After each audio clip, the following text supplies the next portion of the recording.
Did you know that sometimes your bush beans can actually turn into vining beans similar to a pole bean? Now, obviously, I don't have my bush beans planted yet, but these are the raised beds where they'll go this year. And this is actually the time to think about it, is when you're planting, because a lot of the things that will cause a bush bean to turn into a vining plant actually are the growing and living conditions. So number one among it is to make sure that your beds and your bush beans are planted where they're going to get full sun. These beds here, they get plenty of sun all day long for a solid 12 hours or more. I have no problem with that.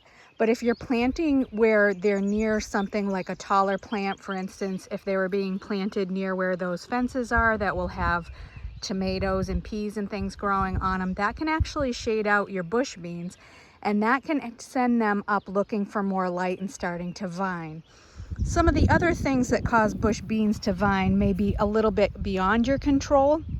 For instance, overwatering is something that causes bush beans to vine, but you may or may not be able to control that. If you're the cause of the overwatering, for instance, if you're just giving your garden and your bush beans more water than they need, then that's easy. You can stop doing that.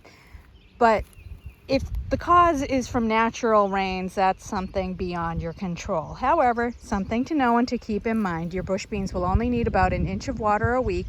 If they're getting that from the rain, great. If they're not, you can supplement, but don't go overboard with it. High level of nitrogen in your soil could also cause your bush beans to vine and turn more into a pole bean. So don't overdo it on the fertilizer. Some good compost, good soil, maybe a little bit of a balanced fertilizer. That's all your beans are going to need. And let them take it from there. So, these are the things that you can do. If they do start to vine, you can try clipping off those vines, and hopefully, kind of like when you clip a flower, that will make it branch out more and bush out more, and that should help stop the vining. But if you're already planted in an area where they're just too shaded, this might be something that you just need to deal with for this year.